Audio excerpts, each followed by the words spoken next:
Hola, muy buenas noches. Bienvenidos a su programa En la Intimidad con Lupita, un programa dedicado a la educación en la sexualidad.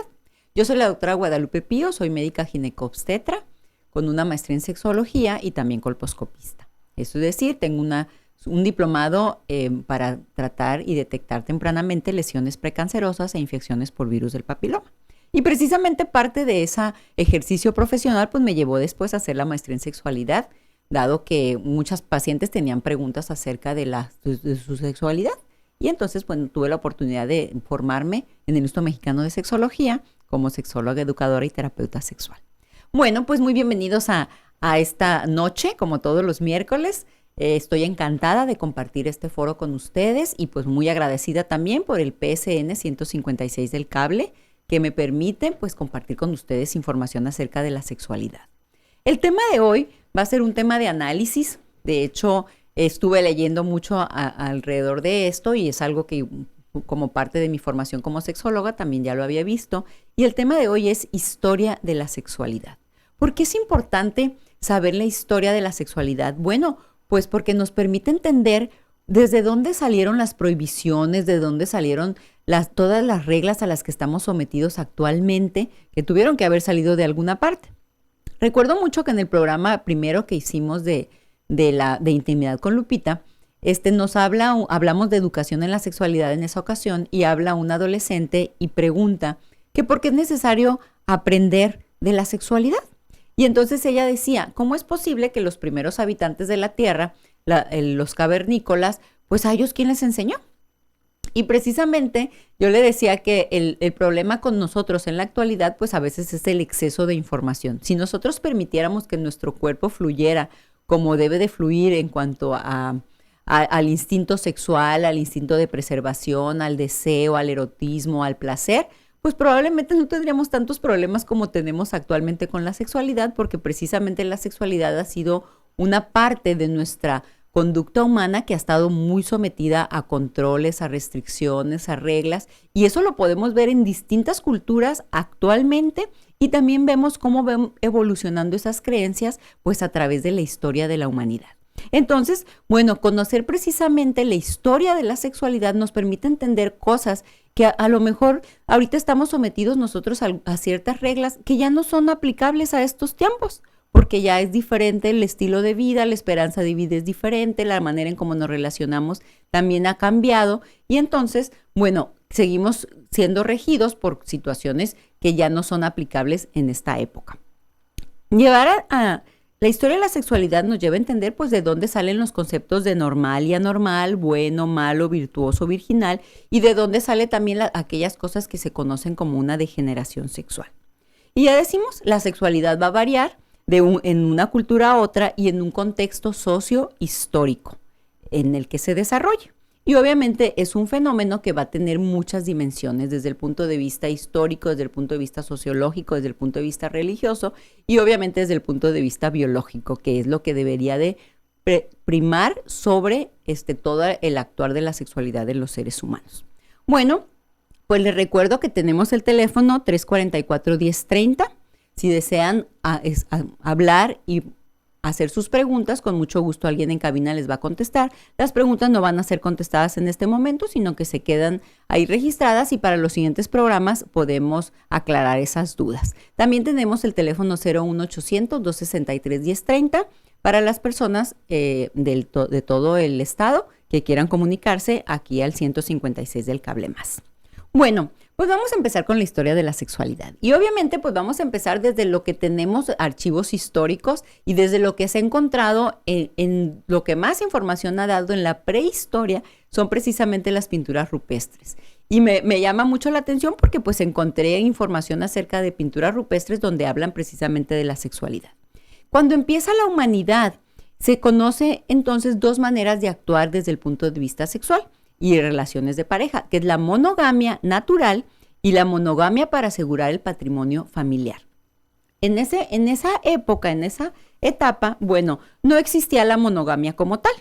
Durante la prehistoria, pues ya vemos que existen estas dos etapas y entonces, bueno, ¿en qué momento el hombre se empieza a ser monógamo? ¿En qué momento se decide que es el hombre ya no va a relacionarse con varias parejas sexuales. Estoy hablando de hombres y mujeres. Eso se asocia al momento en que el hombre dejó de ser nómada para convertirse en sedentario. El momento que el hombre empieza a tener la propiedad privada. Dice, bueno, este es mi territorio donde yo voy a vivir, esta es mi cueva, aquí es donde voy a cazar y empiezo a sembrar. Y entonces, bueno, estas cosas que están aquí son mías. Por lo tanto, esto es algo que yo ya tengo que cuidar. No, durante el periodo previo, durante la época de las personas que eran nómadas y que se cambiaban de un lugar a otro, bueno, pues iban clanes completos de seres humanos. Y esos clanes pues se relacionaban sexualmente entre varios, precisamente porque, bueno, la mortalidad era muy alta, muchas mujeres se morían durante el embarazo o el trabajo de parto, y entonces, bueno, pues era un grupo homogéneo no había una pareja. Pero en el momento que empieza, el hombre se hace sedentario y empieza a surgir el sentido de la propiedad, ahí es en donde empieza a decir, bueno, esto es mi territorio, esta es mi parcela, estos son los animales que yo voy a cazar, es mi coto de cacería esta región. Y entonces, bueno, yo me hago de una mujer o a un hombre y entonces formamos una familia. Y ahí es en donde empieza entonces la monogamia natural. Más adelante, bueno, empieza también a formarse pues para asegurar el patrimonio familiar. Ya no nada más va a ser como nosotros dos y una familia, somos los dueños de toda esta área, sino también, bueno, cuando yo me muera, voy a dejar un patrimonio a mis sucesores. Y entonces, bueno, ya empieza a tener un sentido de pertenencia, el sentido de la familia. Y entonces, pero lo que se ha encontrado con respecto a la sexualidad en esta época, en pinturas rupestres, bueno, tenemos unas pinturas rupestres que datan de hace 250,000 años aproximadamente, y entonces ahí podemos ver una actitud coital franca. Entonces se ve ahí en un petroglifo, se ve una actitud de una pareja que está teniendo relaciones sexuales en una posición en donde él la está penetrando a ella en una posición por atrás, por la vagina, pero obviamente es una penetración posterior. Y después hay otra evidencia también en cuanto a esta edad, en el Paleolítico, que más o menos entre 40,000 a 10,000 años, en donde, bueno, vemos también estas imágenes en donde se ve, por ejemplo, una persona teniendo relaciones sexuales con un animal y se ve una pareja también teniendo relaciones sexuales en la posición del misionero. Y también se han encontrado pues estas herramientas en donde hacen alusión, esos son bastones de mando, son también bastones para detener una persona, en donde tienen características pues de penes, tienen características fálicas y también tienen características de vulvas. Y entonces pues vemos que eso ya existía pues desde antes. En la diapositiva número 5 también vemos más imágenes con respecto a la vida sexual de las personas en esta época de la prehistoria. Y entonces estamos viendo en esta diapositiva también una imágenes de personas, pero ahí podemos identificar que tienen penes, que son hombres. Y luego volvemos a ver la imagen que había descrito hace rato de la pareja teniendo relaciones sexuales. Una de las cosas que llaman la atención en esta época es que las actividades sexuales estaban dibujadas ahí en las pinturas rupestres junto con escenas de la vida diaria. Eso quiere decir que la sexualidad en esta época se vivía totalmente desinhibida. Las imágenes que representan escenas eróticas aparecen en lugares e instrumentos de uso cotidiano. Entonces, en estas cuevas en donde se han encontrado estas imágenes, que es en Francia y en Alemania, donde son las imágenes que estoy pasando ahorita, pues junto con una escena de una pareja teniendo una relación sexual en posiciones coitales, pues había cazadores, había personas alrededor de un grupo de personas platicando, había escenas de la vida diaria. Entonces, ¿qué quiere decir? Que para estas habitantes, para el hombre, la humanidad en estas épocas, en los 10,000, 15,000 años, en estas etapas, pues las relaciones sexuales formaban parte de su vida diaria. No era algo que será considerado pecaminoso o que era algo incorrecto, era algo que había que ocultar. Simplemente la sexualidad era una parte del quehacer diario de los seres humanos y así como ellos la vivían, pues así la plasmaban en estas imágenes. En la diapositiva número 6, en donde vemos también, pues ya en el arte, ya con algo más dirigido, aunque suele representarse a los cavernícolas agarrando a las mujeres del pelo, lo cierto es que a juzgar por los dibujos, nuestros antepasados se besaban y se abrazaban. Es posible que quisieran amar y ser amados. Durante estas actividades nosotros segregamos la hormona oxitocina, que se encarga de establecer vínculos entre las parejas. Entonces, bueno, los seres humanos, como seres humanos que somos, pues estamos diseñados para disfrutar de la experiencia sexual. Tanto para tener orgasmos cuando nosotros tenemos masturbación en solitario, como para tener orgasmos y disfrutar del vínculo en la relación de pareja. Entonces, bueno, eso es desde el punto de vista evolutivo y desde el punto de vista, pues, corporal. Normalmente cuando nosotros estamos en una relación de pareja, estamos liberando oxitocina y la oxitocina, pues, nos da una sensación de bienestar. Y la oxitocina es una hormona que es muy importante durante el trabajo de parto para inducir las contracciones uterinas, pero también es una hormona que nos genera bienestar y que hace que para nosotros el contacto físico con otro ser humano sea muy placentero, sea deseable, incluso que nosotros lo busquemos. El contacto físico es una parte primordial del desarrollo humano y un ser humano que es privado del contacto físico durante los primeros meses o las primeras semanas de la vida es incluso capaz de perder la vida por falta de ese contacto físico. Es muy, muy importante y bueno, ahorita se le ha dado mucha relevancia todas estas corrientes que hay con respecto a las madres que tienen a sus bebés recién nacidos, de que los traigan todo el tiempo abrazados a su cuerpo. Hay una anécdota, porque eso sucede no nada más con los seres humanos, sucede con todos los seres vivos. Hay una anécdota de una compañera rescatista de animales, que ella rescata a unos gatos, la madre gata falleció, y entonces ella se queda con 4 gatos recién nacidos que tenía que alimentar desde biberón, y se le murieron 3 gatos. Hizo todos los cuidados que le habían encargado, y entonces cuando va con el veterinario y le dice, bueno, ya nomás queda un gatito y quiero que me ayudes por favor a resolver esto, porque pues ya se me han muerto los otros, algo estoy haciendo mal. Y entonces el veterinario le dice, pégate el animalito a tu cuerpo y tráelo pegado, túrnense ahí entre todas las personas de tu casa, túrnense para traerlo contigo todo el tiempo, y fue lo que hicieron. Entonces estaba el gatito 24 horas sintiendo el contacto humano, sintiendo el calor humano, y entonces fue un gato que sobrevivió. De hecho, murió a los 13, 14 años más o menos, fue un miembro de esa familia durante muchos años. Entonces, fíjense cómo incluso en el reino animal hay animales que quedan en orfandad y otras especies de animales adoptan a esos animalitos y les dan ese contacto físico. Entonces, eso siempre ha existido y no tiene nada que ver con las normas y con reglas a las que nosotros hemos estado impuestos. Tiene que ver solamente y únicamente con nuestra condición de ser humano. Bueno, ¿en qué momento empieza la sexualidad a tener ya un matiz de norma, de regla? ¿En qué momento se empieza a decir, sabes que esto está bien, esto está mal? Bueno, pues resulta que con la llegada del judaísmo empieza a suceder esas cosas. En la edad del judaísmo se dan interacciones reglamentadas, aproximadamente 1500 años antes de Cristo. Y entonces se prohíbe el adulterio, se prohíbe la sodomía, la desnudez, el incesto. Y algo que tuvo mucha relevancia fue el Levítico. En esta cultura el matrimonio tenía como finalidad la descendencia y la esposa hebrea tenía el privilegio de compartir los favores del esposo con otras esposas secundarias. Pero si ella era infiel, era apedreada.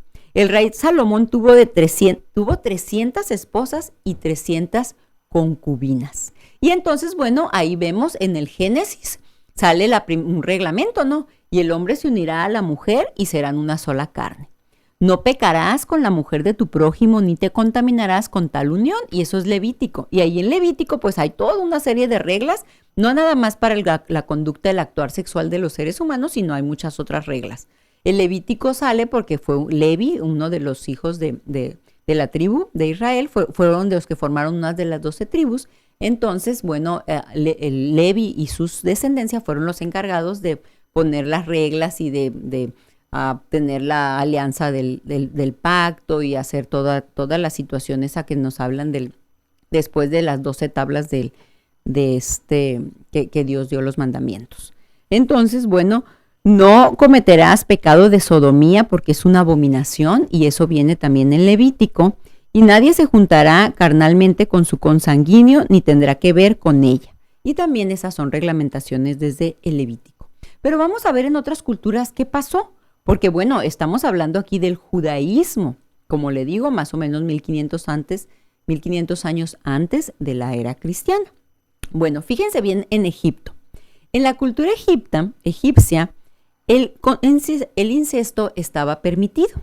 O sea, tener relaciones con familiares y consanguíneos no estaba mal visto. Curiosamente, la circuncisión era practicada como un ritual de iniciación en la adolescencia.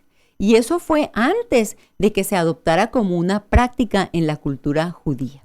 Los egipcios fueron los primeros que empezaron a hacer este acto como un acto de iniciación, de cortar el prepucio, la circuncisión. Entonces, fíjense nada más cómo de repente nosotros estamos muy asociando la circuncisión a la religión judía o a este estilo de vida, y lo vemos en la Biblia también reflejado, pero resulta que los egipcios ya lo habían practicado antes, y para ellos era un ritual que se hacía para ya que un adolescente ya se convertía en hombre. Bueno, los griegos también tuvieron su participación en la situación de la historia de la sexualidad.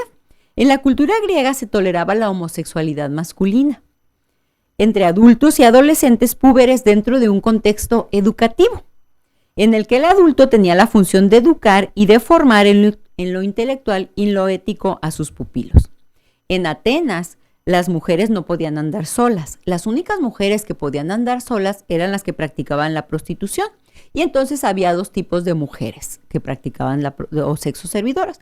Unas se llamaban hetairas, que la hetaira era una prostituta fina que cobraba más dinero que las otras, y las pornoi. Las pornoi eran unas sexoservidoras de un rango más bajito.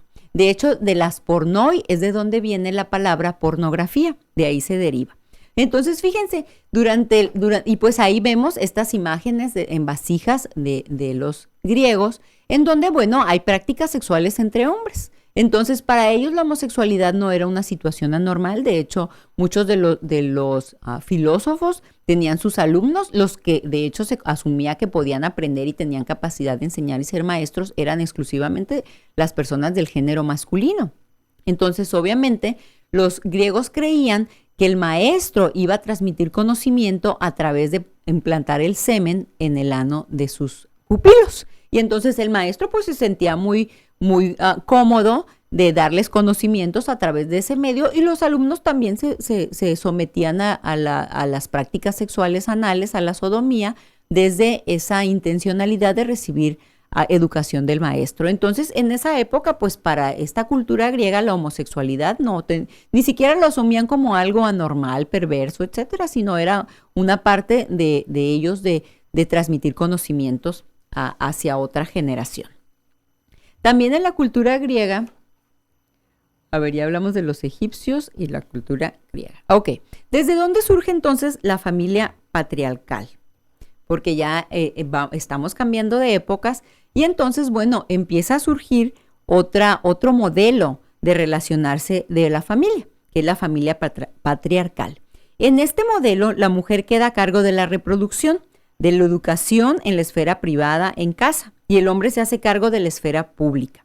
Surge la permisividad al varón y la represión a la mujer, que se le exige fidelidad y virginidad. Y entonces en esta época es cuando surge una doble imagen de las mujeres como mujeres buenas y como mujeres malas. Y entonces pues vemos ahí cómo se ensalza mucho la situación de la pureza, de la virginidad, de la castidad, de que la mujer pues debe de estar en casa. La mujer se convierte en un objeto para tener hijos y para cuidar a los hijos, para poner orden en la casa, y entonces el hombre se sale a trabajar y es el proveedor, es el que lleva todas las cosas que hacen falta en la casa. Pero eso también conlleva ciertas restricciones y ciertos privilegios. En el caso del hombre, pues el hombre puede hacer lo que le plazca estando fuera de la casa, y la mujer, bueno, pues tiene su papel muy, muy establecido dentro de la familia. Bueno, pues entonces estamos en la época ahorita de la familia patriarcal y vamos a continuar después de una pausa, historia de la sexualidad, en la intimidad con Lupita.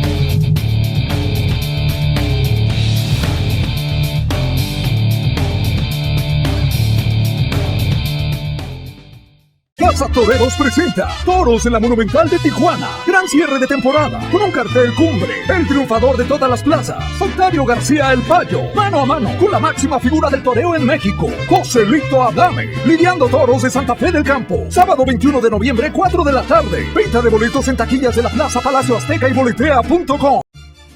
¿No se le antojan las flores de calabaza rellenas? ¿Un pastel azteca, unos camarones arcoíris o una auténtica cochinita pibil? Entonces salga del estrés y venga a Restaurant Buffet Bravo. Aquí encontrará la verdadera comida casera tal y como lo hacía mamá y con la receta de la casa. Boulevard Popotla 2907, Playa Encantada en Rosarito, a 200 metros de las Torres La Joya. Teléfono 661-120-0840. Y ya deje de estar nostálgico y venga con toda la familia a Restaurant Buffet Bravo. Comida casera tal y como lo hacía mamá. Prepárese para Navidad comprando sus regalos a precios de locura. 21 de noviembre en el Bazar Plaza del Zapato. Gran venta de 11 de la mañana a 11 de la noche. 12 horas de ofertas tras ofertas. Con más de 100 tiendas virtuales, usted podrá seleccionar ropa, calzado, cosméticos, perfumes, una gran variedad de artículos de dónde escoger y para toda la familia. 21 de noviembre, gran venta nocturna de Buen Fin. 12 horas de ofertas en Bazar Plaza del Zapato.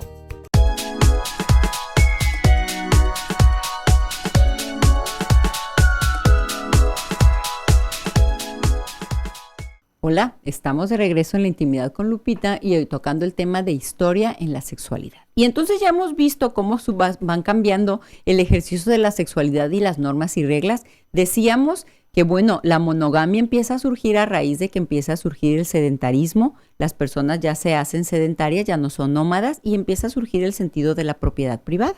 Y a partir de la propiedad privada, entonces, las parejas se sienten más cómodas de tener una familia formada por un hombre, una mujer y la descendencia. Ya no empiezan a intercambiar, ya no, dejan de intercambiar parejas y entonces tienen ese ejercicio de la monogamia. A raíz de conforme va pasando el tiempo, bueno, hay algunas culturas, por ejemplo, decíamos que la cultura griega para ellos en la época de Aristóteles, de Platón, la homosexualidad era practicada y era una manera de intercambiar conocimientos del maestro hacia el alumno. Y que también en esta cultura las relaciones sexuales entre consanguíneos tampoco estaban mal vistas. Otra cosa que vimos en el bloque anterior es que la circuncisión se empieza a practicar primero en la cultura egipcia antes que en la cultura judía y era un rito de iniciación a la adolescencia. Ya después la cultura judía adopta también esta costumbre y entonces la incluyen dentro de cosa que hasta la fecha se practica en esta comunidad judía. Y bueno, estábamos en el modelo de la familia patriarcal, en donde empieza ya a haber una mujer que su objetivo es tener hijos, ser la pareja, tener una exclusividad sexual con el hombre. Y entonces aquí es en donde empiezan a surgir dos tipos de mujeres, las mujeres buenas y las mujeres malas. Y entonces se le da a la sexualidad se le da un carácter de lícito, de permitible y aceptable cuando es con fines reproductivos. Pero cuando, y obviamente asociada a la familia y al matrimonio. Pero cuando es con fines de placer, entonces en esto se empieza a devaluar a la mujer y entonces se queda como el placer solamente exclusivo para el hombre. La mujer, su funcionalidad es tener hijos, procrearse y no disfrutar de la sexualidad. Y bueno, después de esto pues viene la Edad Media.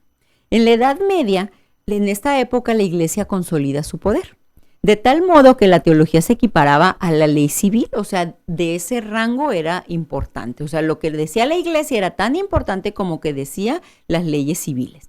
Y en esta época aparecen los famosos cinturones de castidad y se hicieron evidentes muchos problemas sexuales, por lo que la iglesia, para reafirmarse, refrenda el matrimonio monógamo y declara el instinto sexual como demoníaco, dando origen así a uno de los organismos represores, a la Santa Inquisición. Esto fue alrededor de 1530.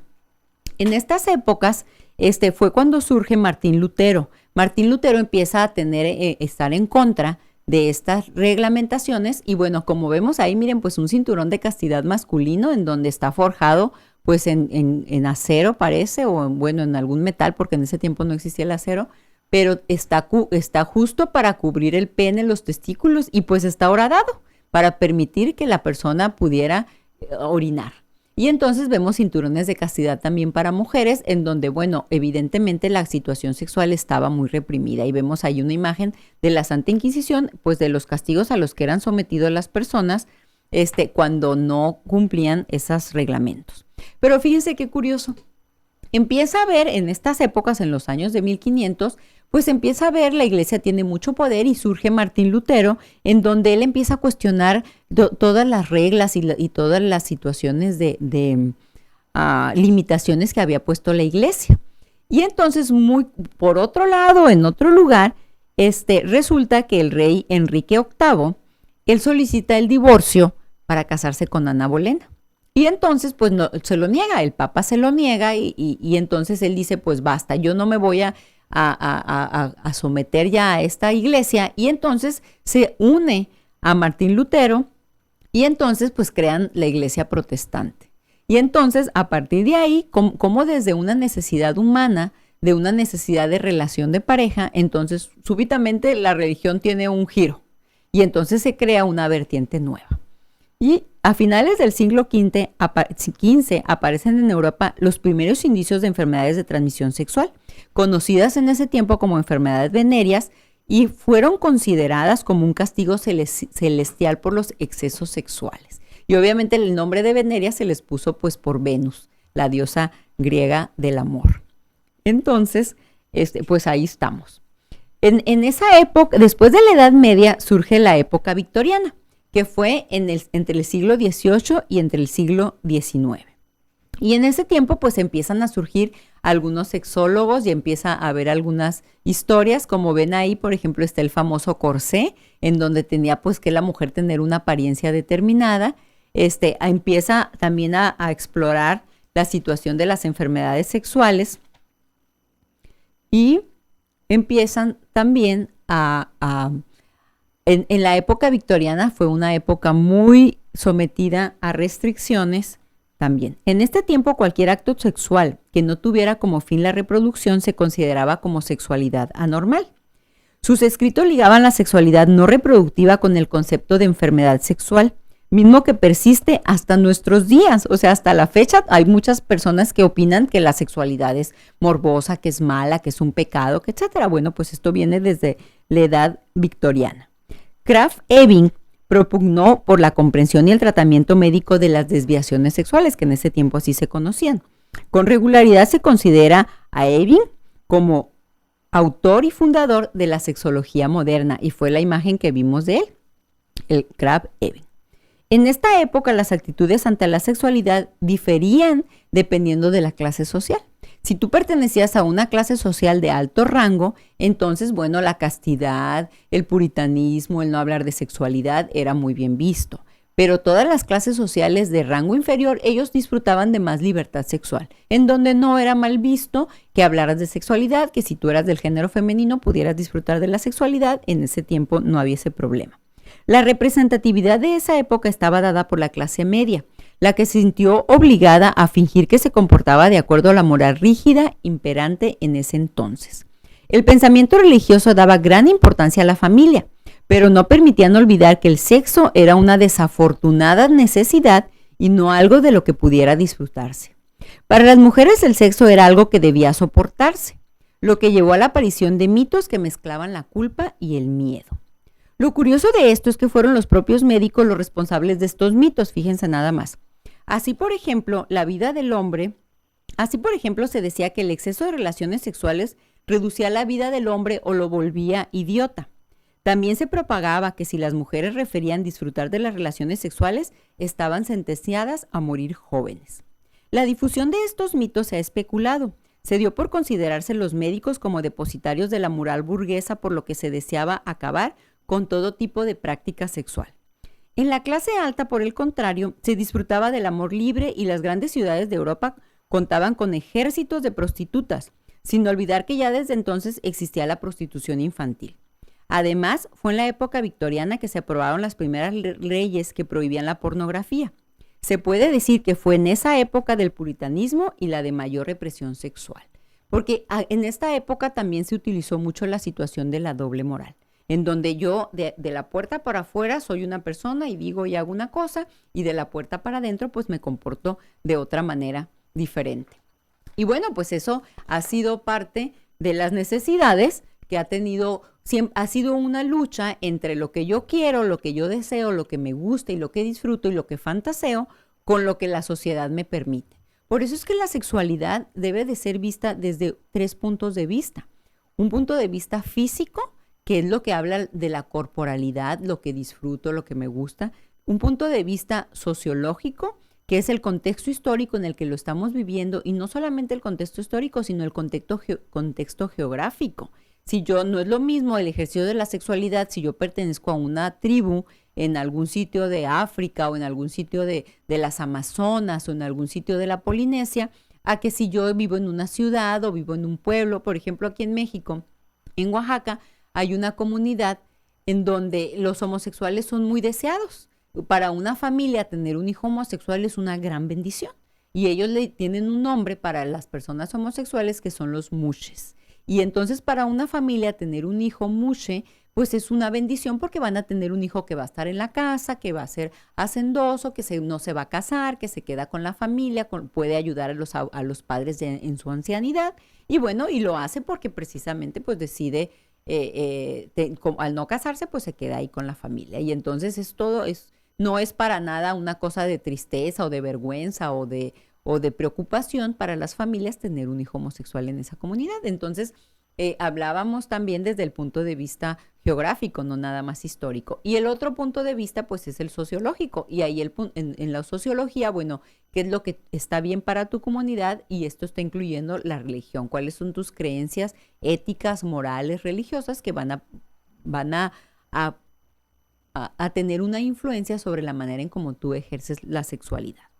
Bueno, y luego seguimos caminando con la historia de la sexualidad y bueno, venimos a la revolución sexual y el modernismo. Y eso pues ya estamos hablando de Havelock Ellis, estamos hablando de Master and Johnson y obviamente de Sigmund Freud.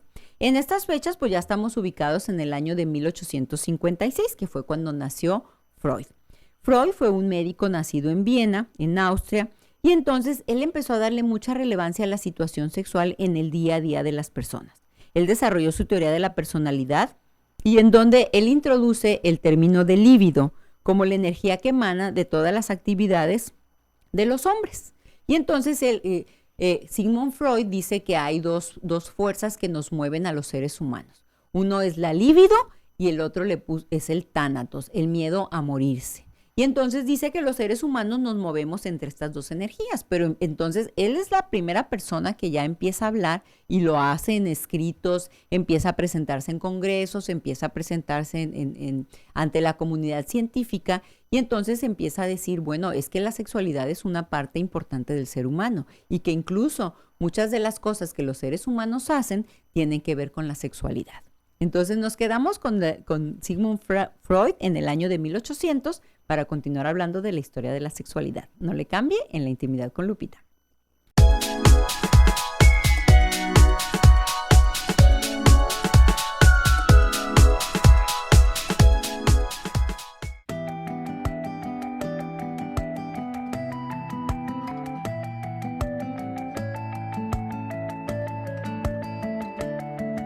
Centro Médico de Pies crece gracias a usted. Sí, ahora abrimos una sucursal más para poderle servirle mejor.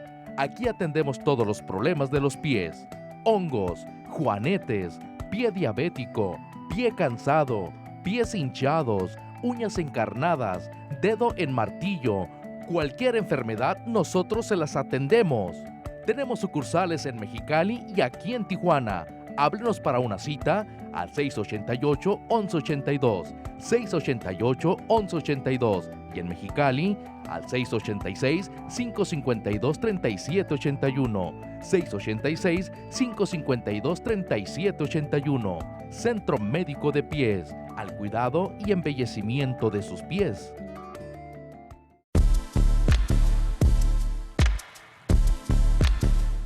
Emoción, acción y buen comer en Score International Baja Burgers and Beer. Venga y entre a la acción con su deporte favorito. Acompáñese del amigo, la esposa o su familia. Tenemos las hamburguesas más ricas de todo San Diego, hecha de carne fresca de vacas contentas. Pídala con su bebida favorita. Estamos en Chula Vista, 860 Broadway, teléfono 619-426-1654. Aquí encontrará la hamburguesa que la gente votó como la número 1, platillo para sus niños y las malteadas más ricas de todos sus alrededores. Venga y vea su deporte favorito con una cerveza espumosa y bien fría. Emoción y buen comer en Score International Baja Burgers and Beer, hecha de carne fresca de vacas contentas. 860 Broadway en Chula Vista. ¿Cansado de padecer una enfermedad crónica? ¿Le agobia su enfermedad? ¿Cuántas células de su cuerpo se encuentran dañadas? Se encuentra un médico especialista aquí en Tijuana en terapias regenerativas que le ayudarán a regenerar todas esas células dañadas por las enfermedades. Y llámese como se llame su enfermedad. Dr. Jorge Peña Vilés, más de 20 años de experiencia en terapia celular, células madre, terapia de quelación, factor de transferencia y terapia de oxigenación intravenosa. Llámele para una cita. Teléfono 664-448-7906. Doctor Jorge Peña Vilés, más de 20 años de experiencia. Calle Cuarta 7280 Interior 2, entre calle G y H. Teléfono 664-448-7906.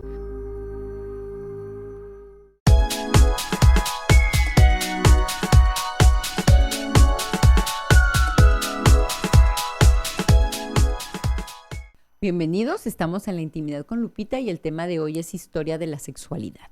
Entender la historia de la sexualidad nos ayuda a entender en dónde estamos colocados actualmente en nuestro ejercicio de la sexualidad y de dónde vienen las normas y las limitaciones y los estándares que se consideran como normal y anormal de la sexualidad. Y entonces pues ya hicimos un recorrido desde el paleolítico, desde el neolítico, desde los antiguos griegos, los egipcios, los judíos. Entonces, y obviamente por la Edad Media, la época victoriana en historia de la sexualidad. Y estamos ubicados ahorita en la época de Sigmund Freud. Un poquito antes estábamos diciendo, Sigmund Freud nació en 1856, un poquito antes en Suiza, un médico llamado Simón André Tissot, que él fue en 1728, pues él empezó a estudiar también la situación de la sexualidad.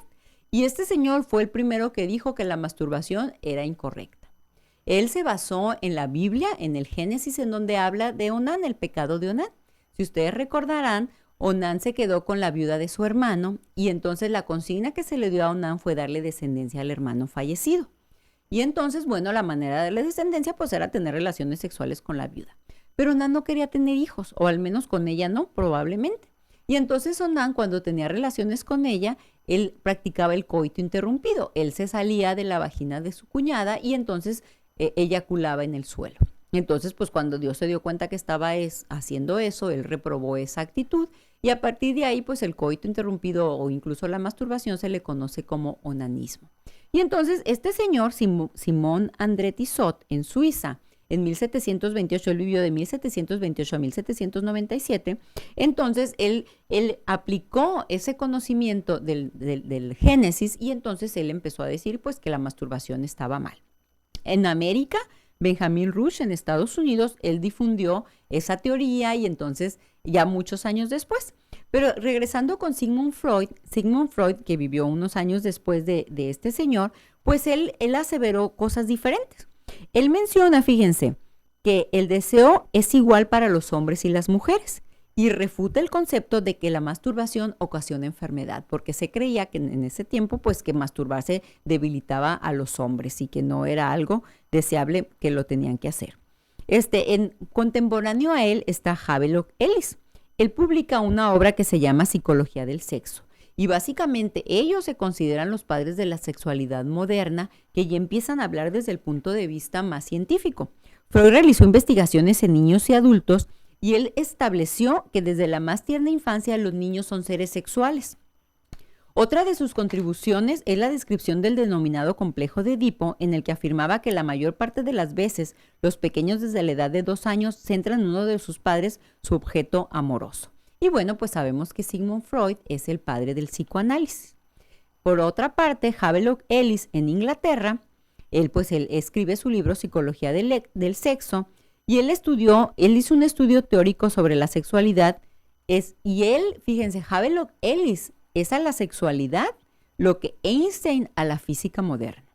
En su obra él menciona que el deseo sexual es igual para hombres y mujeres, que estuvo de acuerdo con Freud en esto. Y refuta también que la masturbación es una situación insana. Y fíjense, les estoy hablando de 1800, ya desde cuándo estos estudiosos ya habían dicho eso, cuando todavía hasta la fecha siguen. Tuve recientemente un programa donde hablé de la masturbación y de todas las cosas que todavía los jóvenes tienen de sentimientos de culpa por esta situación. En esta época, las mujeres igualmente hacen su aparición en esta época, en 1880, Mary Stopes, ella decía que el sexo debía ser disfrutado libremente y sin temores. Su interés hacia el tema se dio por los problemas sexuales de su esposo, que culminaron en la anulación del matrimonio. A partir de entonces, ella estableció un compromiso con las parejas, ayudándolas a desprenderse de las inhibiciones y represiones rígidas de la época victoriana. Y ella publica un manual al respecto. Hay otra mujer, Margaret Sanger, se adelanta a su época iniciando el movimiento de control de la natalidad en Estados Unidos. Y entre 1922 y 1927 publica diversos artículos sobre la sexualidad de la mujer. Y luego pues viene Alfred Kinsey, que está ahí en la foto de Time. Él es una persona que también empieza a estudiar el comportamiento sexual humano. Y bueno, Kinsey levantó muchísima polémica cuando él empieza a hacer estudios. Él es el primero que aplica las estadísticas y empieza a entrevistar gente a lo largo y ancho de Estados Unidos acerca de sus prácticas sexuales y los publica. Y entonces, bueno, pues hay una película que los invito a que la vean que se llama Dr. Kinsey, en donde pues habla de lo que él encontró y cómo fue que estableció toda una revolución en la sexualidad a través de los estudios que él hizo. Y bueno, pues tenemos a otros sexólogos que fueron Master y Johnson. Master y Johnson, ellos, William Master creo que se llama, William Master y Virginia Johnson, él era médico. Y entonces él quiso saber la fisiología de la sexualidad y a Master y Johnson, a las investigaciones de ellos, le debemos todo lo que sabemos acerca de la respuesta sexual humana, de cómo, así como ellos estudiaron la respuesta sexual humana, como un fisiólogo estudia el proceso de la digestión, el proceso del pensamiento, el proceso del ciclo cardíaco, el ciclo celular, de la división celular, el ciclo de Krebs, todas las cosas que sabemos de la fisiología humana. Bueno, la sexualidad esa no estaba estudiada. Y Master y Johnson, ellos tuvieron personas teniendo relaciones sexuales, masturbándose y se observaron pues la respuesta sexual humana que hemos descrito ya antes. El estímulo sexual efectivo, que ya después el doctor Álvarez Gallú y otros sexólogos contemporáneos le agregaron a la respuesta sexual humana, pero la excitación, el orgasmo, la meseta, la resolución, o sea, toda esa parte de la respuesta sexual humana se la debemos a las investigaciones que Master y Johnson hicieron. Y entonces, bueno, ellos parten a estudiar la sexualidad, en donde dice que lo primero que debemos de conocer de la sexualidad es la anatomía y la fisiología. Y ellos iniciaron sus estudios controlados en el laboratorio acerca de la respuesta sexual en individuos con y sin problemas sexuales. Y eso, fíjense, en 1966 publicaron sus resultados en su libro La respuesta sexual humana.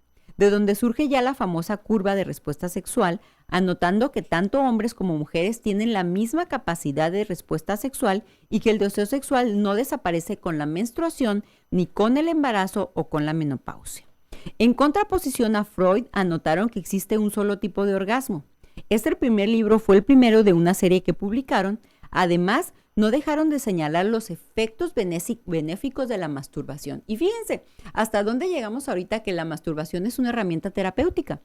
Los sexólogos les enseñamos a nuestras pacientes y a nuestros pacientes a masturbarse para que ellos entiendan y se vayan desinhibiendo de todas esas ideas que tienen en la cabeza, pues de que está prohibido, que está mal, que es pecado, etcétera, cuando es una parte, pues, de la respuesta sexual humana.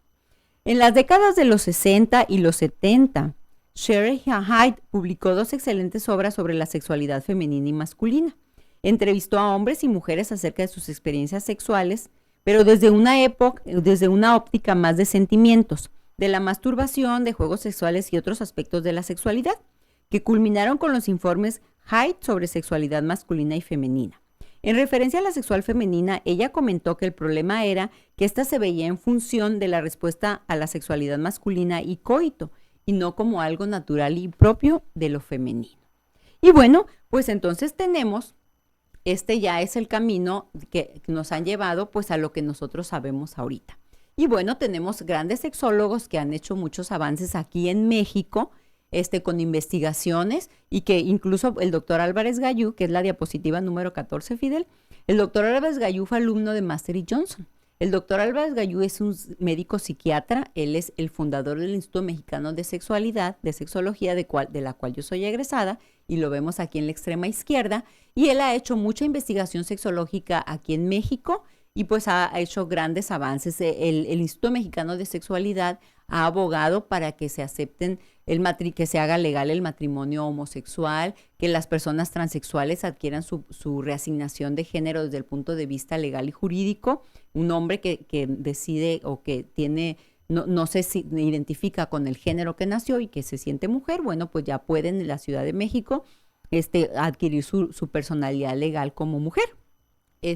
Tenemos también a Rina Reinsfield, que también es una investigadora y ha hecho mucho en el Distrito Federal y en todo el país acerca de la sexualidad. Ella tiene una página que es www.elarmarioabierto.com, es dueña de una librería. Y pues aquí en Tijuana tenemos a Roberta Medina, que ya tiene varios años, ella también luchando por los derechos de la sexualidad, informando y educando. Y es precisamente de lo que se trata. En la medida en que nosotros conozcamos más acerca de la sexualidad, tendremos más herramientas para entender nuestro comportamiento y nuestra respuesta sexual, y sobre todo tomar decisiones desde el punto de vista particular.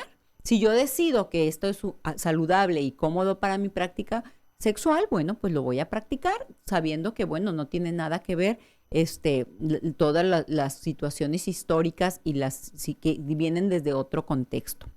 Bueno, ¿y qué es lo que dice la Organización Mundial de la Salud acerca de la salud sexual? Y aquí pues está muy interesante porque fíjense, incluso la Organización Mundial de la Salud ya tomó cartas en el asunto y entonces creó su carta de la salud sexual. Y fíjense qué es lo que menciona la OMS con respecto a esto. 1. La salud sexual, según la Organización Mundial de la Salud, es 1. La posibilidad de disfrutar de una actividad sexual reproductiva y placentera, equilibrando una ética personal y social. El ejercicio de la sexualidad sin temores, vergüenzas, culpas, mitos ni falacias, en esencia sin factores psicológicos ni sociales que interfieran con las relaciones sexuales. El desempeño de la actividad sexual libre de trastornos orgánicos, enfermedades o alteraciones que la entorpezcan. Tenemos derecho de aclarar que cualquier comportamiento sexual no debe, en primer lugar, dañar a otros. No debe ir en contra de la voluntad de los participantes. No se debe aprovechar el desconocimiento e inconsciencia de otros. El profesional de la salud debe adoptar una actitud objetiva y científica que asegure la no imposición de sistemas de valores propios sobre los de ellos. La actitud ante la sexualidad y comportamientos sexuales de los consultantes debe ser el respeto. Entonces, fíjense, ya es algo que hemos llegado ahorita a esto gracias a pues todos los pilares que han estudiado la sexualidad y que ya sabemos. Bueno, en primer lugar, la sexualidad tiene 2 funciones. La función más importante y más frecuente de la sexualidad es el placer. Cuando nosotros tenemos orgasmos y tenemos placer sexual, secretamos una serie de sustancias químicas, serotonina, dopamina, adrenalina, oxitocina, que nos hacen sentir bien. Y entonces eso tiene un impacto positivo en nuestro ejercicio del día a día, en la actividad diaria, los pensamientos, los proyectos, todas esas cosas. Entonces, no tenemos que dejar de lado que la actividad sexual, una parte muy importante es el placer. Una parte que también es importante, pero es menos frecuente, es la reproductiva. Entonces, podemos decir que en la vida de un ser humano sexualmente activo, pues aquella persona que tuvo un hijo, que tuvo 10 hijos, pues no necesitó en realidad 1 o 10 coitos para reproducirse, pero que es muy poco probable que esa persona haya tenido 1 o 10 coitos durante toda su vida. Entonces, bueno, ahí es en donde nosotros podemos refrendar que una parte importante de la sexualidad es precisamente la placentera. Y entonces, bueno, el ejercicio de la sexualidad va a depender de qué es lo que a ti te gusta, qué es lo que no te gusta y cuáles son las decisiones que tú has tomado al respecto. Fíjense, otra de las cosas que menciona la OMS es el ejercicio de la sexualidad sin temores, sin vergüenzas, sin culpas y sin mitos. Entonces, bueno, afortunadamente ahorita ya contamos con información que podemos obtener de una muy buena fuente, en donde hay estudios que ya se han demostrado pues que el ejercicio de la sexualidad es saludable. Y entonces, bueno, yo decido desde mí lo que a mí me gusta, lo que no me gusta, fíjense, sin temores ni vergüenzas. Si yo decido tener relaciones sexuales antes de casarme, bueno, pues esa es una decisión que yo tomé. Si yo decido tener relaciones sexuales después de casarme, bueno, también es una decisión que yo tomé, pero es algo que tú tienes el derecho y la libertad de tomar esa decisión. No tienes que hacer algo que es impuesto.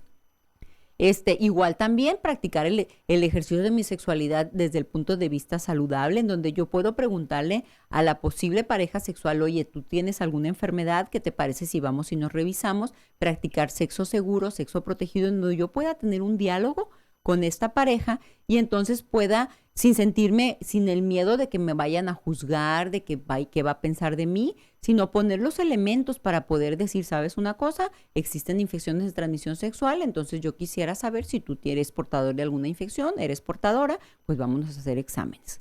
Entonces, no podamos estar sometidos a unos riesgos innecesarios. Y fíjense, este otro derecho, el desempeño de la actividad sexual libre de trastornos orgánicos, enfermedades o alteraciones que la entorpezcan.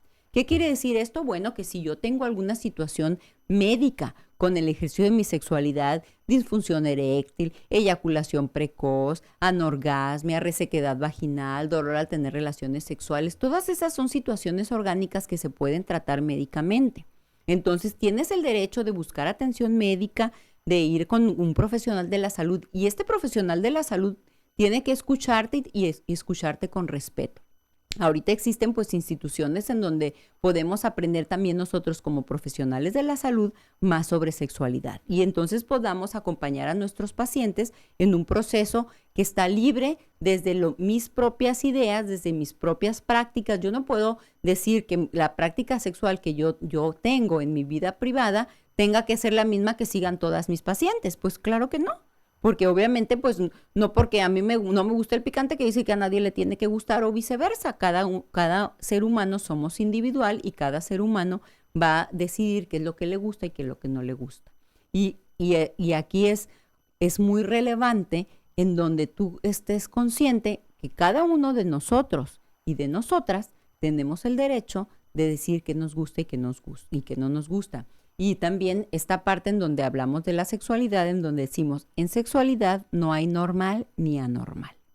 Hay cosas que a mí me gustan, cosas que yo disfruto, cosas que me ofenden, cosas que no quiero ni practicar, cosas que no quiero ni siquiera hacer el intento. Entonces, y eso es algo que debe de ser respetado.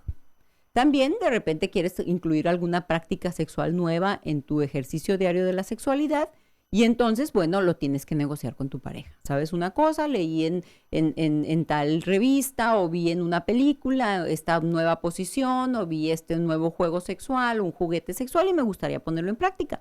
Bueno, pues entonces ahí haces una negociación con tu pareja, le platicas y entonces ya se decide en común acuerdo si quieren incluir esa nueva práctica sexual a sus prácticas habituales. Y obviamente también al principio es posible que tú no sepas qué es lo que te gusta y no te guste y que digas, ¿sabes una cosa? Pues yo quiero practicarlo, pero no estoy segura o seguro que me va a gustar. Entonces, ¿sabes qué? Pues vamos a establecer un código. Si en algún momento durante el ejercicio de esta práctica yo decido que no me gusta, pues vamos a ponerle alto. Y tú vas a respetar esa decisión mía de ponerle alto a esta práctica de la sexualidad.